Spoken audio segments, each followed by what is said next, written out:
All right, today we're tackling a topic that affects so many people, but often goes undiscussed: bladder control. We're going to walk through a really powerful, non-medical approach called bladder training. It's a proven method that can genuinely help you take back control and live with a lot more freedom and confidence. Does it ever feel like your bladder is just calling all the shots? Constantly making you map out where the nearest restroom is, interrupting your day with those sudden urgent feelings?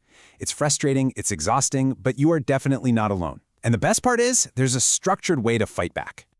So, here's our game plan. First, we'll nail down what bladder training actually is. Then we'll get into the practical stuff, your daily schedule, how to deal with those unexpected urges, how to track your progress, and finally, we'll cover some simple lifestyle changes that can give your efforts a real boost. Okay, let's jump right in. Section 1, what is bladder training really? It might sound a little clinical, but I promise you, the idea behind it is incredibly straightforward. At its heart, bladder training is basically a kind of behavior therapy. See, you're not just treating symptoms here, you're actively retraining your bladder's habits. And the key to the whole thing is that fixed voiding schedule. It's all about teaching your bladder to operate on your clock, not the other way around. And what are we trying to achieve here? Well, the goals are super clear. We want to gradually stretch the time between your bathroom trips. We also want to help your bladder hold more fluid comfortably. And the result of all that? Less leakage and a lot less of that frantic, gotta go now feeling. All right, enough with the what. Let's get to the how. This is where we talk about the daily action plan, the simple, effective routine you're going to build. Okay, your daily schedule is really just 3 simple steps. Step 1, start the clock by emptying your bladder the minute you get up. Step 2, and this one is huge, you've got to stick to your schedule. Go at your set times even if you don't feel the urge. That's how you build the new habit. And step 3, remember, this is for your waking hours. At night, you only go if you wake up and really truly need to. So here's the big question, all right? What happens when your bladder doesn't get the memo and that go now signal hits you way before your scheduled time? This is honestly the toughest part of the training, but don't worry, there are specific techniques to manage it. When an urge pops up out of nowhere, the first thing is don't panic. The goal is to calm everything down. Deep, slow breathing, that's your secret weapon. It actually helps relax the bladder muscle. You should also try to consciously relax all the other muscles in your body. And if you can, just sit down for a minute until that intense sensation passes. So here's the play-by-play. If you manage to make the urge fade away, fantastic, just stick to your plan. But what if it's just too strong? Okay, don't just rush to the bathroom. Just try to wait 5 minutes. Seriously, that small delay is a huge victory for your brain. Then you can go, and afterwards you get right back on your schedule.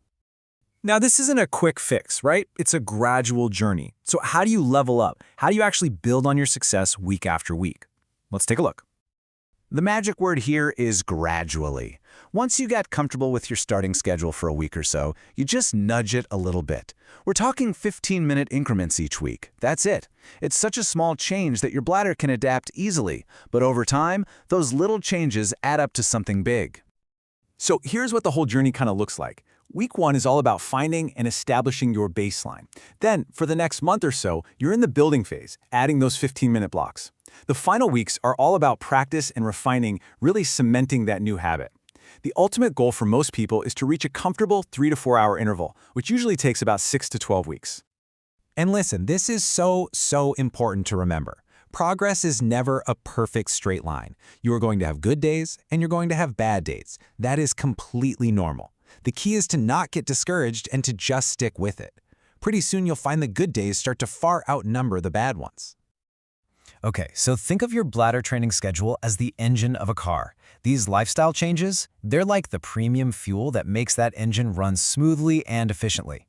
They are powerful allies on your journey. So there are certain things that just tend to, well, irritate the bladder. They can make you feel like you have to go more often.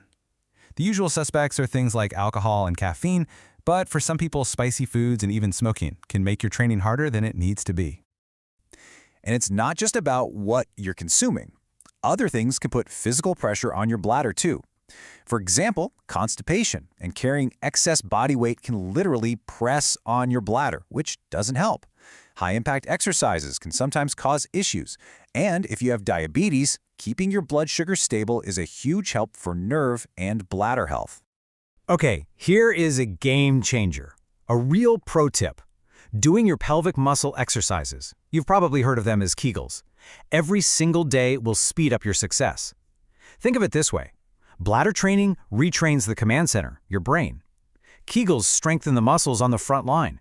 When you do both together, wow, you create this powerful synergy that really works.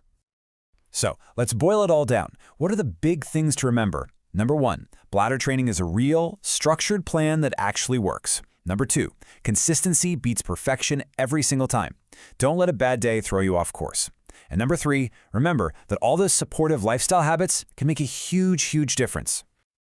You now have the full blueprint for taking back control. It's a journey, for sure, but it's made up of small, consistent steps that lead to a massive improvement in your quality of life. The only question left is, what's your first step going to be?